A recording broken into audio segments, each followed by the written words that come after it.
Please welcome Heidi Zak, Co-Chief Executive Officer and Co-Founder, ThirdLove. Hi everybody, I am the co-founder and co-CEO of ThirdLove. I'm wondering how many of you out there have heard of our brand. Okay, this is awesome. Making a lot of progress in digital marketing. So taking a step back, I get asked a lot of times, why did I start ThirdLove? And the reason I started ThirdLove was I was in my early 30s, working at Google at the time, and I had to go to a holiday party and needed a bra. And I found myself actually in a physical mall down near Mountain View in California, and I found my way into a Victoria's Secret store. And this is where I'd been shopping since I was probably 13 or 14, and I walked into the store, and I just really disliked everything about it. The sound, the music, the fragrance, the sales associate with the measuring tape around her neck. I was in the dressing room with 20 bras, none of them really fit. I grabbed one, I left. I mean, a lot of women in the audience probably are like, yes, I've been there in some respects in my life before. And I really just settled. And so I said to myself, I don't want to settle with bra shopping, and I want a brand that relates to me as a modern woman. And that was the idea of ThirdLove. So ThirdLove's mission is really more than bras. It's really about helping women everywhere feel really confident and comfortable. The best thing that I can hear from a ThirdLove customer is when she says to me, I wear your bras and I don't even think about it. And you know why that's awesome? Is that means that she can go out and do something better and more important with her day than pulling at her bra straps or feeling uncomfortable. So who are we at ThirdLove? We've sold over 3 million bras. We have over 1 million active customers, a lot of data points, and I'll talk about data today. Close to 300 employees now and 4 locations around the world. When I think about the apparel landscape, this is the lens that I look at it through. I actually worked at Aeropostale. It was very interesting listening to Nick this morning. I worked at Aeropostale from 2007 to 2010 in the heydays of Aero, and I learned a lot from that experience. And there's what I would consider traditional retail and then fast fashion. And where I believe the opportunity is today is really around what I call Apparel 3.0. And what that means is that it's a personalized experience, really understanding who your customer is, what they need, what they want, and then providing them 3 things. So the first is a brand that means something to your customer and that has content, right, that they can relate to. The second, probably the most important, is the product. It's higher quality, better fitting product. For us, it's our half cup sizes that we offer women. We're the only brand in the world that has half cup bras.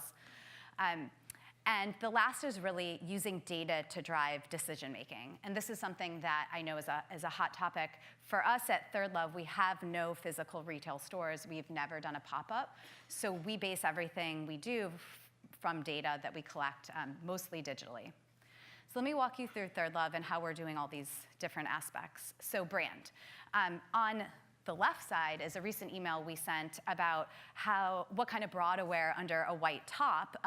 Men in the audience may not know this, and some women may not as well, but you don't want to wear a white bra under a white shirt because then you can see the bra. So you want to wear a bra that's closest to your skin tone. And this is a piece of educational content. Something like this really resonates with the ThirdLove customer.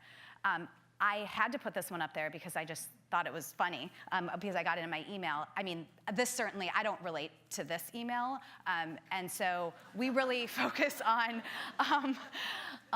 content and images and women that our customer can think of herself as. On the left is our Instagram feed. Again, more authentic moments, showing diversity in shape and size, and just doing things that a ThirdLove customer may do day to day versus kind of the alternative, which is maybe something that isn't occurring in your day-to-day life. So, moving on to product.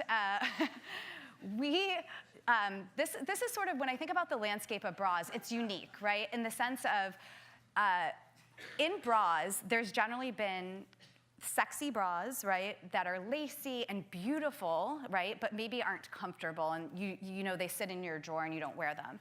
And then there's this idea of like comfort, but maybe not so attractive. Maybe you wouldn't really want to be seen in the bra, that kind of thing. And so I said to myself, like, why can't we have both? Like, this was 6 years ago when I started the company, but I hired, the first hire was a head of design who had been a lingerie designer for 20 years. And I'm like, I want to make beautiful and comfortable bras. Like, how hard can this be? Well, the answer was really hard, but we did do it. And so this is our best-selling bra. It's called the 24/7 bra. I have this bra on right now. I wear it almost every day. And it is what I call a t-shirt bra, and it's a basic bra. It's a workhorse bra. And it's that bra that looks good under everything. It's smoothing. But the best thing about the bra is you don't feel like you have it on. And it's because of all the components and the materials. So we really spent a lot of time on every little detail. So for example, I won't go into all of the details of our product, but the tag, I always had an itchy back. And it's because when you cut the tag out of your bra, there's that little piece of tag that always itches your back, and you're like, why? And so, so we don't have tags on any of our bras, and so all of our bras are in the $60 to $70 price range. None of them have tags. We use pad printing. It adds 30 cents per bra. That's fine.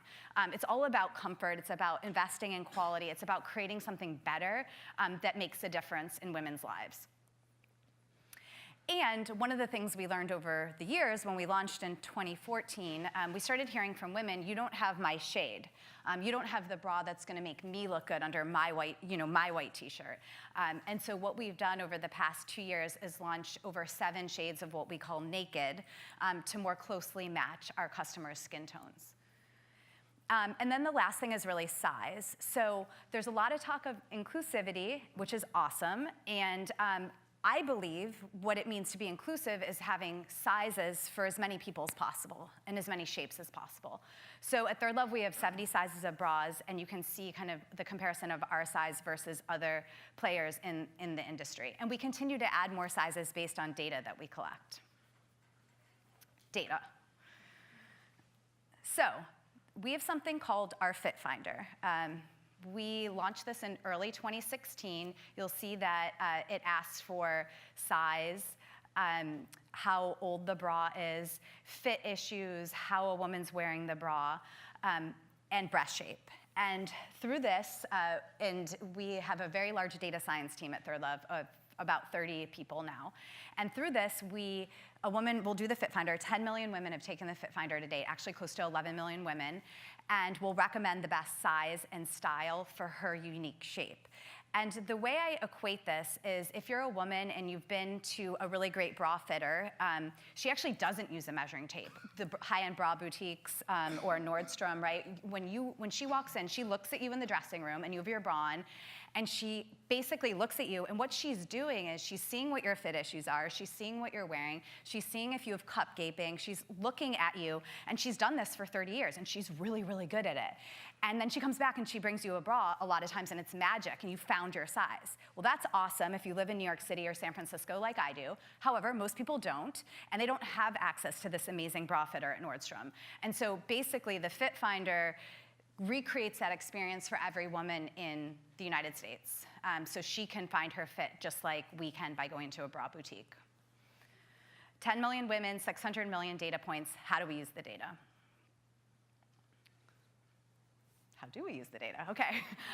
So I talked a bit about Fit Finder. The Fit Finder is constantly evolving. What's really amazing about it is once the algorithm is built, it gets smarter and smarter. The more women that do it, the more customers that we have, the more purchase patterns we see, we can understand keep rate, return rate, and that feeds back into the Fit Finder. It makes it smarter and smarter. Marketing and personalization, I'll talk about that in a second. Inventory, so we use data, the data we collect to plan inventory, and the Fit Finder actually can act as a leading indicator of how we should be thinking about planning by size and style. And then in product development, we don't use fit models. So one of the things that I learned very quickly when we set out to build our first bra was I came to New York and we fit on a 34B fit model. Her name's Dorothy Galligan. She's retired. But the thing that was amazing about Dorothy, at the time she was like 50 years old, she fit for every brand. She was the 34B lady. And I'm thinking to myself, I turned to Rael, my head of design, she's now our chief creative officer, and I said, Rael, like, we're paying this woman $500 an hour. She's putting on this bra, she's telling us how it feels, but like, she's just one woman, so this 34B idea is supposed to be for like millions of women. And I said, this seems totally stupid to me. No offense to people who use fit models. And I'm like, I don't get it. Like, why don't we fit on real women and get their feedback? And so we stopped using fit models. We don't use fit models. We don't pay for fit models. We use ThirdLove employees. We use our customer base. In every size we develop, in every style, we fit on many, many real women with many body types. And so we use that plus the Fit Finder data to really think about how to create better fit for women. So if we think about how I use data in marketing, on the left are a bunch of different variants we might look at in our business, like LTV, repeat rate, et cetera. And what we did is we took a bunch of variants, and our data science team took those and determined that we had 7 unique customer sets. And so one of these customer sets, customer 6, we found a lot about her that was very interesting and very different than I would call what our core customer is at ThirdLove. So this woman, we call her the thrill seeker. Maybe not the best name, but you get it. She really loves shopping. So there's some women out there who don't love shopping. I'm one of them. But this woman, she likes to shop. She likes browsing. She likes spending time on the site. She loves fashion. So most ThirdLove customers buy a t-shirt bra, and then they come back, and do you know what the second purchase is? The exact same bra. So she buys a second one. This woman doesn't do that. So very interestingly, she actually buys a fashion style. She buys color, she buys lace, she buys what I would call a non-core style, and she loves bundling, so she buys multiple at once. So you can imagine the type of marketing that's gonna resonate with her is very different than maybe what I would deem to be our core customer. And so we use this in everything we do. We do direct mail, obviously a ton of digital marketing, email. We still do a lot of email as well. And so for her, these are 2 emails that we tested with the thrill seeker, and you can guess which one won. I mean, these are very basic emails, but it does illustrate the point, which is the one on the left, which is the blue lace balconette resonated a lot more with her. So now that we've identified these customers, we can really use that information in every part of the journey in creating a better, more tailored experience for her. So as we all know, retail is certainly not just science. It's a blend of art and science. And so for us, it's really about how do we connect with our customers, because that's what really, really matters. And so I'm going to tell you a little story. This woman's name is Hope. She's a ThirdLove customer. And I won't read her note. This is actually the note she wrote us. She emailed us in. And so at a lot of companies, when I think about customer service, somebody writes in and then somebody replies and says, oh, thanks for writing in, like we'll take that into consideration or something like that. When this got sent in, it got sent to me. And anything that's interesting, I ask my fit stylist to flag anything they may think I want to personally respond to or read. So I actually do respond and read many, many customer emails. And so I saw this note from Hope, and I was thinking to myself, wow, she's amazing. She loves our brand, and she feels left out. And the whole point of ThirdLove was to be an inclusive brand and to make every woman who wears a bra feel welcome to join, the ThirdLove community. And so she sent us this photo of herself in her 24/7 t-shirt bra, right? And she looks amazing, right? She looked awesome, and she knows this isn't here. It's okay. And so she sent us this email, and I'm thinking to myself, let's reach out to her. So we called Hope and we said, hey, you're right. Our catalog has mostly people who are in their 30s in it or 20s, and there isn't anybody over the age of 40 for sure. And we have tons of customers who are over the age of 40 and over the age of 50 as well. And will you come and model for us? Why don't you be in our next catalog? And Hope said yes. So she came up to the ThirdLove office. She actually lived down in Santa Barbara. We flew her up. She came up. She did a photo shoot with us. And she's going to be in our next catalog. So if you get the catalog in the mail, potentially, you may see Hope in there. We've put her on social media, and we've really communicated this message of who Hope is, and it's really, really resonated. And so what that did for us was really illustrate listening to our customer feedback and really taking it to heart and acting on it. Because it doesn't, I think a lot of times we all get caught up in this idea that we can't impact change. And I think the point is you can, and you have customers who love your brand and your company, and it's who better to use as an advocate for the company than your customers. So lastly, this moment with hope really fueled something really new for us at ThirdLove that I'm really excited to talk about today because it's the first time I've actually talked about it publicly. On Monday of this week, we launched a new campaign, a new movement called To Each Her Own. And so this statement, To Each Her Own, is a play on words. The traditional statement is to each his own that we've all heard, and we kind of took that statement and really made it about female empowerment and owning that statement.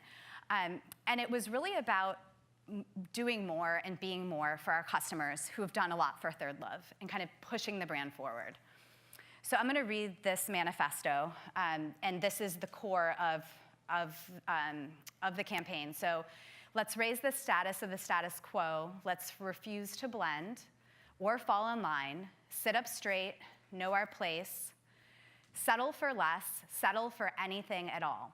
We're absolute individuals, originals, one-of-a-kinds. If we're all really created equal, why are we so unique, uncommon, utterly different in shape, size, dream, and desire? Curvy, straight, round, rounder, see, our shapes don't define us, our stories do. We get to choose what thrills us, makes us proud, what we believe in, what we put on the skin that we're in. Quiet or riotous, fierce or feminine, can we fit in and still stand out? Of course we can, we already do, but fit in a box, who does that? Now, nobody. To each her own. So this campaign launched in New York, actually, on Monday. We've taken over Spring Street subway station. We'll be in Columbus Circle subway, Bedford and Brooklyn, a bunch of billboards downtown and towards Penn Station. These are some of the women that are part of this campaign. These are not models. These are real women. We actually did real women casting in Brooklyn. It was a very unique experience. I'd never been through that before. And really what you'll see throughout the campaign is a diversity, not just in ethnicity and shape, but also in what I would call life stage. So the amazing thing about ThirdLove is we have such a diverse age range from kind of teens and early 20s into women into their 80s, and we really wanted to represent that. And Hope was really a guiding force in the creation of that. So Janice here in the middle is, she's in her mid-60s, and she looks amazing. So you'll see statements like this, body details, kind of really highlighting individuality of women. The images from the subway. And I like that my curves have curves. What? I'm an absolute individual. You got this. An original. I'm one of a kind. I live alone, and I'm never, ever lonely. She's my soulmate. And I have a very independent soul. I'm old enough to know better and young enough not to care. I'm 71, but I feel 17. Apparently, I'm in my 50s. I sometimes feel like I'm the oldest one here. I like that my body is a roadmap, and you can follow the signs. I'm not perfect. And honestly, I don't want to be. This is bigness and beauty. I already like who I am. I already like who I am. But I want to love who I'll be. True that. To each her own. ThirdLove. Bras and underwear for everybody. Thank you.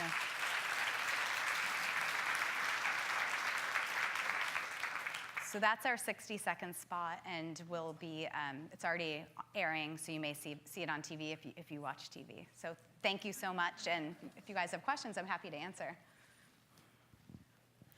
I have a question to your left. Hi. Since you didn't start with any brick-and-mortar stores, how did you get the word out and establish a customer base? What were your strategies? So that was the first difficulty in ThirdLove was figuring out manufacturing, and then the second one was that, which I would call product market fit if you're launching a new brand. A lot of trial and error and 2 years of like blood, sweat, and tears, but really at the end of the day, what worked for us was a program called Try Before Buying. And so we came up with this crazy idea because we knew we had an amazing product and we knew the small amount of customers that had it loved it, but not enough women were trying it. And so we said, why don't we ship a bra to a woman for free? And so what we did through Try Before Buying was you would pay $2.99 and we would send you the bra. We let you take the tags off and wear it and wash it for 30 days. And if you loved it, you kept it, you paid full price. And if you didn't love it, you sent it back, we paid for returns. And so it really de-risked the situation for a lot of women who were like, who's ThirdLove? No, this bra is not gonna be more comfortable, kind of all the reasons why a woman may not wanna try it. And it really got her to try it. And that program really helped us get our brand kind of off the ground. Today, very few customers do Try Before Buying because we have the word of mouth effect and enough customers. But at the beginning, that's what we did. Yeah. I have another question to your left. Pardon me. Hi, my name's Juliana. I'm at Flow Commerce. That was really excellent, and I love this campaign. I think it's just so original, and your story about Victoria's Secret pretty much mirrors my experience since I was 13. I was curious, you mentioned that you had 4 offices globally, and I was curious how you're thinking about marketing to your global audience, which I'm assuming you also have. Yeah, international is an opportunity for us. I mean, we do ship internationally, but we don't have distribution centers yet. So that's something we have not focused on as a brand, because in order for us to do right by the customer, returns and exchanges have to be really easy. And so until we have DCs, like, we're not there, but we will, we will eventually. So right now we're more focused on the US. Hi, thank you. You said you now have like 70 different sizes. How did you decide what sizes to start with? Because you were sort of reinventing what a bra was supposed to fit like. Where did you start with that? So originally we started sort of with a core of, we started with an A through what I would call a double D, or we call it an E cup.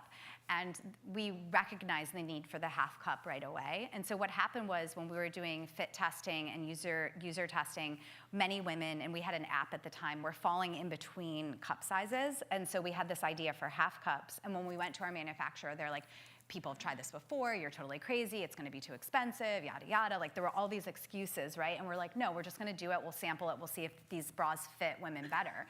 And the half cups are 1/3 of our business, and I'm a half cup, which is part of the reason why I never could find a bra that fit. And so basically, through just listening to the data and listening to customers, we saw the need. And so that's really how we look at size. It's also about size-specific product development, which I don't know that many people do. So if I'm a 32C1/2 versus a 40D, who's that woman? What does she need? What are her issues on average? And how do we create better bras for that size? And so size to us is about creating better fit and then seeing where opportunities are to do something better. And so we launched 25 new sizes in June. Those were simply the top 25 sizes that were requested over the past 2 years. Yeah.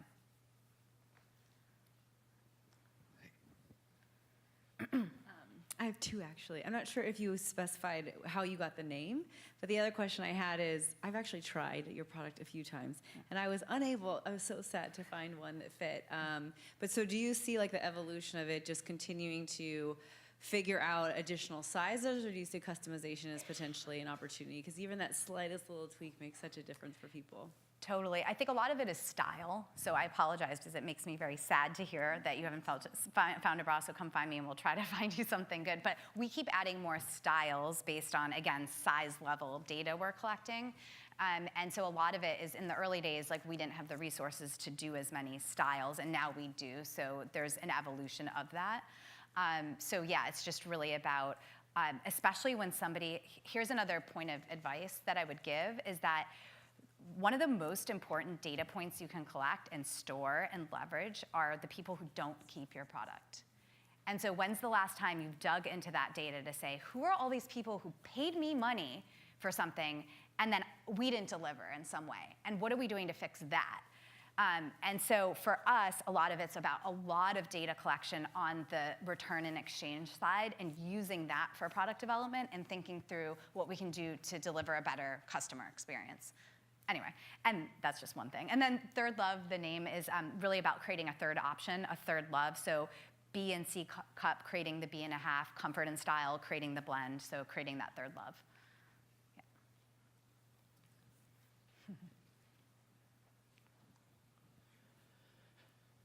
I have a question all the way in the back.